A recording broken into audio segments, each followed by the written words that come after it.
बुद्ध धर्मामध्ये जे जे बी काही कार्य झाले असतील चांगले किंवा वाईट ते जवळजवळ सगळं पौर्णिमेलाच झालेले आहेत. आणि प्रत्येक पौर्णिमेला अमावस्याला एक महत्व आहे. आणि म्हणून आजची पौर्णिमा आणि रविवार दोन्ही एकत्र आले तर दुग्ध शर्करा योग सारखा हा योग आहे. आपण त्या दिवशी ठरवलं होतं की जर अशी एखादी पौर्णिमा येत असेल तर त्या दिवशी आपण काही ठराव पास करत जाऊ. कारण पौर्णिमेच्या दिवशी आपण ठराव म्हणजे आम्ही काहीतरी करणार आहोत. प्रवचन झाल्यानंतर शेवटी आपण एखादा ठराव इथे करूया की तो ठराव आपण जवळजवळ सगळेजण अंमलात आणू. आज मार्गशीर्ष पौर्णिमा आहे. ग्रंथाच्या पठणाच्या अगोदर थोडंसं ह्या पौर्णिमेचं महत्व विशद करूया. काय आहे मार्गशीर्ष पौर्णिमा आणि या पौर्णिमेला काय झालं. मार्गशीर्ष पौर्णिमेला 3-4 कामं झालेली आहेत. पहिलं काम काय होतं की जेव्हा भगवान बुद्धाने घरामधून ग्रहत्याग केला आणि ते राजगृहामध्ये भिक्षाटन करत असताना राजा बिंबिसाराला पहिली भेट त्यांची तिथे झाली. बिंबिसार राजाने तो खूप मोठी कथा आहे तेवढी सांगत नाही बसणार, पण बिंबिसार राजाने त्यांना आपलं राज्यही अर्ध राज्य द्यायला कबूल केलं होतं. पण तरी भगवान बुद्धाने ते नाकारलं आणि ते बोलले की मला सत्याच्या शोधामध्ये किंवा शांतीच्या शोधामध्ये किंवा दुःखाच्या शोधामध्ये जायचंय आणि म्हणून मला आता कशाचीही लालसा किंवा लोभ राहिला नाही. आणि त्यावेळेस राजा बिंबिसार त्यांच्याकडनं एक वचन घेतो की जेव्हा केव्हा तुम्हाला बोधी प्राप्त होईल तेव्हा तुम्ही मात्र प्रथम मला माझ्या राज्याला भेट दिली पाहिजे. आणि त्या वचनानुसार भगवान बुद्ध त्यांना बोधी प्राप्त झाल्यानंतर राजगृहाला येतात.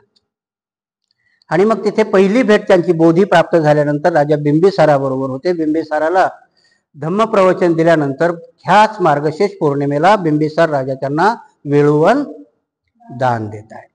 ही पहिली झाली. तर दुसरी काय आहे. मार्गशीर्ष पौर्णिमेला देवदत्त हा भगवान बुद्धाचा पहिल्यापासून विरोधक आहे.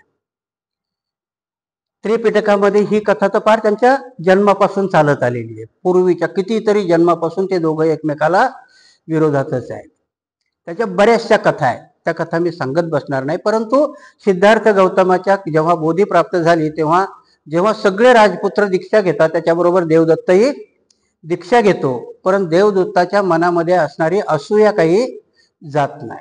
आता तुम्ही म्हणाल की देवदत्त निस्ताच असूयाबाज होता का, तर नाही. श्रद्धा बलाने युक्त होता. भगवान बुद्धाच्या सानिध्यात गेलेली बरेचशी लोक, जसं मी त्या दिवशी सांगितलं की भगवान बुद्धाने अंगुलीमाला सारख्या माणसाला की ज्यांनी 999 खून केले त्याला एखादं जनावर हाताला पकडून आणावं तसा आणला आणि त्यांना बोधी अर्हंत पदापर्यंत नेऊन पोहोचवलं. मग आपल्या सगळ्यांचं ऑब्जेक्शन असू शकतं की एवढा खुंकार डाकू भगवान बुद्धाने माणसात आणला, मग देवदत्ताला का आणता आलं नाही. तर त्रिपिटकामध्ये तेच आहे की जसं आपण आता मिलिंद प्रश्न वाचतो आणि त्याच्या वेळेस राजा मिलिंद त्यांना प्रश्न विचारतो की आपल्याला जी काही आयतनं मिळतात ती पहिल्या कर्मफळाचीच उपज आहे का, तर तेव्हा नागसेन सांगतात की हो. आणि म्हणून भगवान बुद्धही म्हणतात की देवदत्ताला न सुधारण्याचं कारण काय की त्याच्या मागच्या कर्म आणि मागच्या जन्माची ती कर्मफळं आहेत ती त्याला भोगावंच लागतील, तोपर्यंत त्याला सुधारता येणार नाही. तर हा रिद्धिबलाने युक्त आहे देवदत्त. रिद्धिबलाने युक्त असताना राजा बिंबिसाराचा खून करून अजातशत्रू गादीवरती येतो. आणि अजातशत्रूला जेव्हा हा रिद्धिबलाचे चमत्कार दाखवतो तेव्हा अजातशत्रूही त्याच्या प्रभावाखाली येतो की त्याला वाटतं खरोखर आहे की यालाही बोधी प्राप्त झालेली आहे. परंतु रिद्धिबल आणि बोधी याच्यामध्ये खूप फरक आहे. म्हणून मी नेहमी सांगत असतो की भगवान गौतम बुद्धाला ह्या सगळ्या सिद्धी प्राप्त होत्या आणि म्हणून भगवान बुद्धाच्या एका एका सिद्धीवरती एक एक पंथ निर्माण झाला. कारण पुढे सगळ्या लोकांनी जेव्हा स्वार्थ याच्यामध्ये घुसला तेव्हा प्रत्येकाने भगवान बुद्धाच्या एका एका रिद्धिबलावरती एक एक पंथ निर्माण झाला. तसाच हा अजातशत्रूला होता. म्हणून त्याने अजातशत्रूचं मन कलुषित केलं आणि प्रभावित केल्यामुळं अजातशत्रूने देवदत्ताला नजराने दे किंवा त्याच्या भिक्षू संघामध्ये पाडलेल्या फुटीला आणि ह्याच दिवशी मार्गशीर्ष पौर्णिमेला नालागिरी नावाचा हत्ती भगवान बुद्धाच्या अंगावरती सोडल्या जातो. परंतु भगवान बुद्ध रिद्धिबलाने आणि मैत्री बलाने युक्त असल्यामुळं तो नालागिरी मदमस्त हत्ती तोही भगवान बुद्धाला शरण येतो. तीही मार्गशीर्ष पौर्णिमा होती. तर तिसरं कारण काय आहे की राजा अशोकाची मुलगी संघमित्रा आणि महेंद्रा. आता सगळ्यांनाच वाटत असेल की राजा अशोकाने आपले 2 पुत्र आणि पुत्री का दान दिले. कथा हे सगळे तुम्ही ऐकले असतील, तुमच्या कानावर असेल की बऱ्याच दिवस की संघमित्रा आणि महेंद्रा श्रीलंकेला गेले, त्याच्यानंतर बोधिवृक्षाची फांदी घेऊन गेले. एवढ्या कथा तुम्हाला माहिती आहेत, परंतु याच्या पाठीमागची कथा नाही. तिस्स हे राजा अशोकाला सांगतात की तू दानी राजा आहेस पण दायक झाला नाहीस. तुम्हाला याचा अर्थ कळतो की नाही मला माहित नाही, पण दायक होणं, भगवान बुद्धाचा तुम्ही दानी होणं हा भाग वेगळा आहे, पण दायक झालं पाहिजे. आणि मग राजा संभ्रमित होतो की मला अरहंत भिक्षू असं का बोलतात. मी तर बुद्ध धर्माचा स्वीकार केला, मी तर बुद्ध धर्म अंगीकारला, मी हिंसा करण्याचंही सोडून दिलं, याच्या पुढे मी जिंकायचं झालं तर पूर्ण जग हे बौद्धाच्या करुणेने जिंकेल, हेही केलं, तरी भिक्षू म्हणतात की तुम्ही दायक झाले नाही. तर ते म्हणे दायक व्हायला काय करावं लागेल. म्हणजे दायक असं की जो आपल्याला प्रिय आहे अशी एखादी वस्तू देणं की तेही धम्माचा प्रचार करत जातील, त्याला दायक म्हणतात. पैसा देणं तात्पुरती गोष्ट असते, भोजन देणं तात्पुरती गोष्ट असते, पण अशी एखादी प्रिय वस्तू की तीही धम्माच्या प्रचाराला उपयोगी पडेल. ते बघा राजा अशोक त्यांनाच विचारतात असं काय, मग तुम्हाला काय प्रिय आहे. तर ते सांगतात की मुलंच प्रिय असतात ना. आणि मग ते बुद्धाच्या प्रचार आणि प्रसाराकरता दिले पाहिजेत. आणि म्हणून मग राजा अशोक आपल्या 2 पुत्रांना, संघमित्रा ही विवाहित असते, त्या माहिती करता सांगतो, तिच्या मिस्टराचं नाव अग्निहोत्र, एक मुलगाही असतो त्याचं नाव सुमन.